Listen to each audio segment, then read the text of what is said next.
पलपल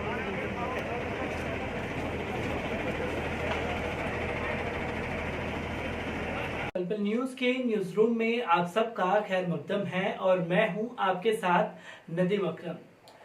मौलाना साद साहब को लेकर के मीडिया कुछ ज्यादा ही उत्तेजित हो चला है, क्योंकि सोशल मीडिया पर जिस तरीके की अभद्रता का प्रयोग कुछ लोगों द्वारा और कुछ भक्तों द्वारा किया जा रहा है वो वाकई चिंताजनक बना हुआ है। यहाँ पुलिस लगातार मौलाना साद साहब के परिवार से पूछताछ करने की कोशिश कर रही है और पूछताछ कर भी रही है, पर जो लोग मौलाना साद साहब के नाम पर नफरत फैला रहे हैं या देश को तोड़ने का काम कर रहे हैं, पुलिस उन लोगों से जाकर के कोई पूछताछ नहीं कर रही, क्योंकि जिस तरीके का माहौल मौलाना साद साहब के लिए मीडिया ने बनाने की कोशिश की वो लोगों के दिलों में कुफ्र करके बैठ चुका है, जो लगातार मौलाना साद साहब के लिए दुष्प्रचार और दुष्ट तरीके से उनकी छवि को दिखाने की कोशिश कर रहे हैं।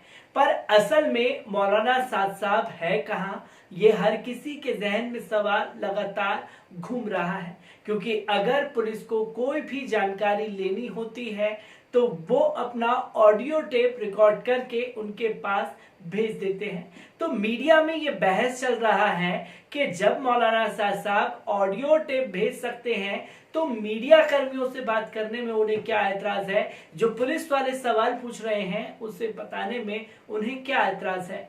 यहाँ उनके एडवोकेट लगातार पुलिस की हर एक बातों का जवाब बारीकी से दे रहे हैं, तो वहीं क्राइम ब्रांच ने एक अलग ही नजरिया निकाला। आप लोगों को बता दूं कि क्राइम ब्रांच मौलाना साद साहब के बेटे के घर पहुंची और क्या क्या बातें हुई हैं, पर मौलाना साद साहब से जुड़ी हर खबर तो मीडिया दिखाना चाह रहा है, पर तबलीगी जमात किस तरीके से देश के लोगों को बचाने के लिए अपना खून डोनेट कर रहे हैं ये तस्वीरें मीडिया से चुप जा रही हैं। तो इसी में दो अहम खबरें लेकर के मैं आप लोगों के साथ जुड़ा हूं, एक बार उस पर भी नजर डाल लीजिए। दिल्ली स्थित तबलीगी जमात के मरकज के संचालक मौलाना साद साहब की गिरफ्तारी अभी तक नहीं हो पाई है। इस बीच मामले की जांच कर रही दिल्ली पुलिस की क्राइम ब्रांच ने मौलाना साद के बेटे से पूछताछ की है। मौलाना साद के बेटे से पूछताछ में उन लोगों की जानकारी मांगी गई है जो मरकज का कामकाज देखते हैं। मार्च महीने में कोरोना वायरस फैलाने का इल्जाम मौलाना साद साहब पर लगा था, जिसके बाद मरकज के संचालक मौलाना साद के खिलाफ FIR दर्ज की गई थी। क्राइम ब्रांच ने कई नोटिस मौलाना साद साहब को भेज चुकी थी, लेकिन संतोषजनक जवाब नहीं मिले हैं। लिहाजा अब क्राइम ब्रांच ने मौलाना साद के परिवार से पूछताछ का ये पहला मामला है। क्राइम ब्रांच ने मौलाना साद के एक बेटे से पूछताछ की है। मौलाना साद के बेटे सईद से मंगलवार को करीब 2 घंटे तक पूछताछ की गई। इस दौरान क्राइम ब्रांच की टीम ने सईद से ऐसे करीब 20 लोगों की डिटेल्स मांगी है जो मरकज में आने जाने वाले लोगों और वहां की पूरी व्यवस्था का जिम्मा संभालते हैं। आपको बता दें कि मौलाना साद के 3 बेटे हैं। सईद मरकज से जुड़े कामों में सबसे ज्यादा सक्रिय बताए जाते हैं। यही वजह है कि क्राइम ब्रांच ने मौलाना साद पर शिकंजा कसने के लिए उनके बेटे से पूछताछ की है। पूछताछ के साथ सईद से ये भी कहा गया है कि वो अपने पिता से सरकारी अस्पताल में कोरोना संक्रमण का टेस्ट कराने के लिए कहें। आपको बता दें कि मौलाना साद साहब इससे पहले कई बार कोरोना की जांच करवा चुके हैं, जिसमें उनकी रिपोर्ट नेगेटिव आई है। आपको बताता चलूं कि मौलाना साद और तबलीगी जमात से जुड़ी दूसरी अहम खबर ये आ रही है कि कोरोना वायरस के बढ़ते संक्रमण के बीच तबलीगी जमात के लोगों को लेकर कई खबरें सामने आई। क्वारंटीन सेंटर से लेकर अस्पतालों में तबलीगी जमात के लोगों पर कोरोना के इलाज में सहयोग न करने का आरोप लगा, तो वहीं उन पर देश में कोरोना के मामले बढ़ाने का दोष लगाया गया। इस बीच इस समुदाय के लोग अब कोरोना की लड़ाई में सहयोग देने के लिए आगे आ रहे हैं। तबलीगी जमात के 150 लोगों ने पवित्र रमज़ान का रोज़ा तोड़कर प्लाज्मा डोनेट करने और कोरोना से जूझ रहे लोगों की मदद करने की दिशा में कदम बढ़ाया है। कोरोना से ठीक हो चुके करीब 150 जमातियों ने दिल्ली के 3 सेंटर्स पर प्लाज्मा डोनेट करने का फैसला किया। दिल्ली स्वास्थ्य मंत्रालय की ओर से प्लाज्मा कनेक्शन ड्राइवर की जिम्मेदारी संभाल रहे डॉक्टर मोहम्मद शोएब अली ने बताया कि 3 क्वारंटीन सेंटर्स पर प्लाज्मा सैंपल कलेक्ट करने का काम चल रहा है। उन्होंने बताया कि 150 तबलीगी जमात के लोगों ने प्लाज्मा डोनेशन की इच्छा जताई है। उन्हें बताया गया कि प्लाज्मा डोनेट करने से पहले डोनर को खाना होता है। ऐसे में जमातियों ने रोज़ा तोड़कर प्लाज्मा डोनेट करने का फैसला किया। प्लाज्मा डोनेट करने वाले जमातियों में शामिल पाशा ने कहा कि उन्हें उनके समुदाय के बड़े लोगों ने इस काम के लिए प्रेरित किया है। रोज़ा तोड़ने पर उन्हें कहा गया कि वो इसके बदले एक दिन का रोज़ा बाद में रखें। वहीं बिजनौर के रहने वाले मोहम्मद उस्मान ने कहा कि नरेला क्वारंटीन सेंटर में करीब 950 कोरोना संक्रमित हैं। सेंटर के एडीएम ने उनसे प्लाज्मा डोनेशन के लिए संपर्क किया। उन्होंने मुझे प्लाज्मा डोनेट करने के लिए प्रेरित किया। उस्मान ने कहा कि 3 दिनों में करीब 120 जमातियों ने अपना प्लाज्मा कोरोना के इलाज के लिए डोनेट किया।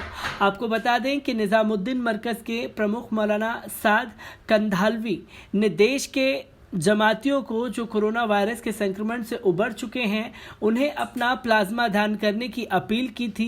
एक खुले खत के जरिए मौलाना साद ने लोगों से कोरोना के इलाज में मदद करने के लिए आगे आने की अपील की थी। तो दोस्तों, आपने देखा कि पहली खबर मौलाना साद साहब के बेटे से जुड़ी थी, जहां क्राइम ब्रांच पुलिस पहुंच करके उनसे बातचीत करती है और बातचीत के दौरान तमाम वो नतीजे निकालने की कोशिश करती है जो गोदी मीडिया या पुलिस वालों को एक एंगल चाहिए, एक मसाला चाहिए, जहां साफ तौर पर उन्होंने ये बता दिया कि जो भी जानकारी है वो लगातार दी जा रही है। आप लोग जो भी पूछताछ कर रहे हैं वो करिए, हम उसमें पूरी तरीके से तैयार हैं। तो क्राइम ब्रांच ने अब मौलाना साद साहब के बेटे से एक लिस्ट मांगी है उन लोगों की जो लोग मरकज के कामकाजों को देखते हैं, आने जाने का लोगों का ध्यान रखते हैं।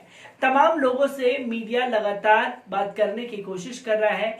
मीडिया को साफ तौर पर बायकॉट कर रखा है। मरकज से जुड़े लोगों ने मौलाना साद साहब के एडवोकेट लगातार मीडिया के हर सवालों का जवाब दे रहे हैं, या यूं कह लीजिए कि मौलाना साद साहब के फेवर में अगर बात की जा रही है तो मीडिया उसे काट देता है और सच्चाई दिखाने नहीं देता। तो वहीं जब तबलीगी जमातियों की बात की जाती है तो हमारे जहन में यही सवाल भर दिए गए हैं कि तबलीगी जमात से जुड़े हैं, ये कोरोना फैला रहे थे, ये थूक देंगे या कुछ भी कर देंगे तो हम लोगों को कोरोना जबरदस्ती देंगे। पर तबलीगी जमातियों की जो क्वारंटीन किए गए जमाती हैं, नरेला हो, सुल्तानपुरी हो, तमाम जगहों से अब तबलीगी जमातियों की तस्वीरें ऐसे आ रही है जिसे सलाम करने का बार बार दिल चाह रहा है, क्योंकि वो लगातार रोजे की हालात में अपना रोजा तोड़ करके दूसरे की जिंदगी बचाने के लिए तबलीगी जमाती के लोग लगे हुए हैं। और चाहे खून डोनेट करना पड़े, चाहे प्लाज्मा देने की जरूरत पड़े, वो हर एक कदम में आगे बढ़ चढ़ करके हिस्सा ले रहे हैं। पर अफसोस मीडिया तबलीगी जमात और मौलाना साद साहब के नाम पर नफरत फैलाना जानता है। वो ये हकीकत दिखाने से चूक जाता है जो हकीकत लगातार हम लोग दिखाने की कोशिश कर रहे हैं। मैं ऐसी ही तमाम तस्वीरों से आपको रूबरू कराता रहूंगा। तब तक के लिए दीजिए मुझे इजाजत। शुक्रिया।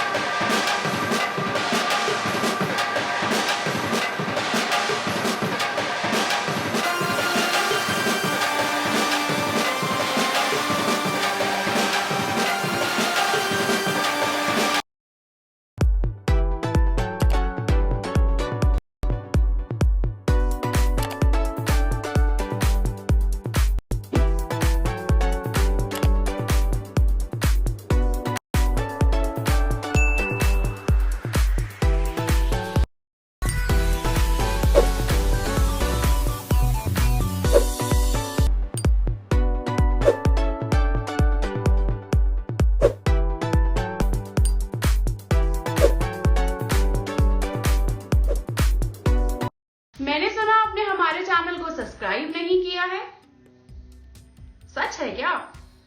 हमारे चैनल को अभी सब्सक्राइब करिए और साइड में जो घंटी दी गई है ना, उसे भी झट से दबा दीजिए।